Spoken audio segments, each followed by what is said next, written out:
I know 2019 killed a few people. I'm happy to see you wasn't one of them.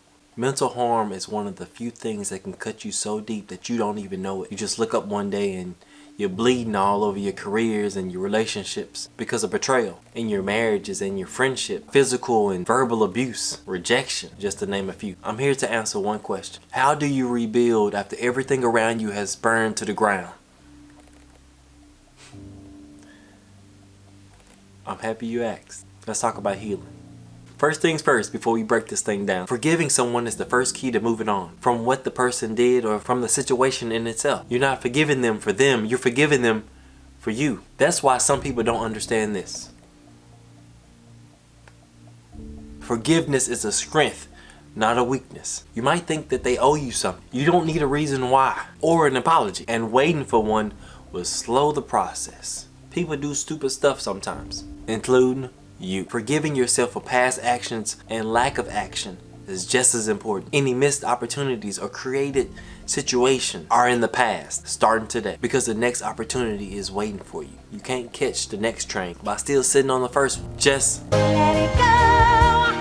My little girl taught me that one. To help you with your healing process, I got 3 things that you need to double check. Your doctors, your medication, and your correct prescriptions by doctors. I'm talking about your surroundings, your friends and your family. By medication, the physical tools and actions that's needed to help you heal. And prescriptions, amount of medication dosage, and the time set aside for your doctors. First, let me say, wanting to heal is a requirement. It should be the first thing on your mind, not revenge or bitterness. Man, forget them folk. Clicking off videos like this that's trying to help you heal and move forward is a clear indication that you're not ready to take the steps to start the process. Look, I get it. Being mad and spiteful somehow give you a sense of satisfaction. Even praying that the person has a bad day is extending your grief and preventing your healing. This situation has damaged your personality, changed your behavior. It's making you question your faith, and worse, your entire existence is controlling you. Let's fix it.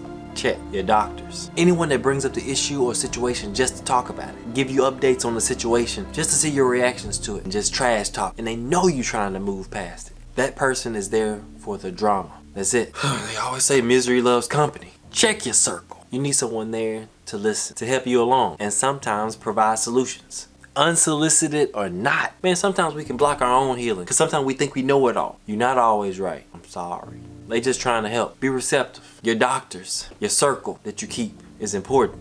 You can't expect the cut to heal if you keep peeling off the scab. The deeper the cut, the more careful you have to be. You don't want your wounds to get infected by hanging around infected people. Message!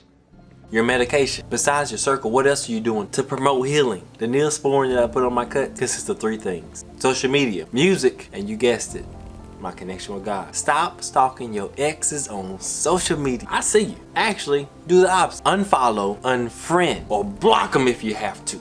We don't need a simple status update to stop your process. Social media has a way of promoting a person's best life. So disconnecting from social media is necessary if you're becoming jealous and hateful because of somebody else's happiness and success, simply because you're lacking your own. Take a break. You ain't missing nothing.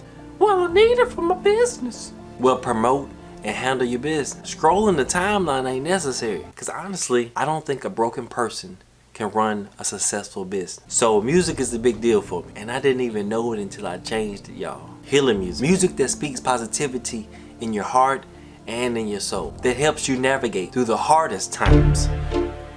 Okay, taking over for the 99 to 2000 is fun, but you need something different. Okay, you know that you listen to music throughout the day, right? Getting dressed, in the car, at work, or whatever. The substance of that song is what your subconscious is digesting. Your choice of music can feed your spirit, or it can starve it. It can help it float, or it can help you sink.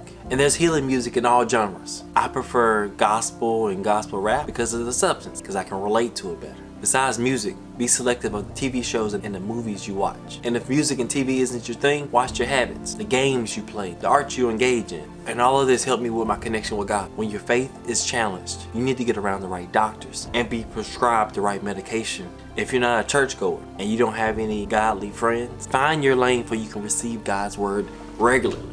TD Jakes and like Transformation Church, they got some really good online platforms. I'm talking about full sermons, y'all. I got the TD Jakes app on my phone. I just watch Sunday sermons like throughout the week, like on Thursday. You know, while I'm at the gym, while I'm working out. That's when you get it in. It's a great way to get your word anytime you need it. Start your morning, great way to spend your lunch. If the phone isn't your thing, read some books. Like I said, find your lane, pursue God, and I promise you will find peace. Whatever way you decide to go, in most cases, you're in control. Do not put your happiness and your healing in the hands of your family and friends. It's not their responsibility. They're human just like you. They might not always be available, but God is. Honestly, being alone can possibly provide you with some of the best healing because you're forced to talk to yourself. Be honest with yourself. Don't look back. Push blame. Wish you would have. Just focus on doing better tomorrow.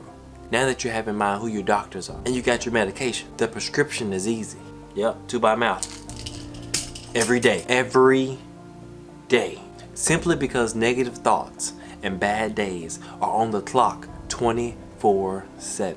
Wake up listening to positive music and watch your mood change. I mean, you don't have music, man, download Pandora or something. Just wake up doing something positive to start your day. Exercising, whatever you like to do. Hang around your positive friends. Give them other ones a break and watch you pick up the pieces. It's difficult to put ourselves back together. Sometimes you need help, and that's okay. Remember, when you think you don't have anyone, you already have everything that you need, but you have to stop avoiding him. You can't pray for him to talk to you, guide you, and answer your prayers if you're not available. If your circle, your entertainment content, and your preferences isn't godly, how do you expect for him to get in contact with you? You're out of range. You're outside the service area.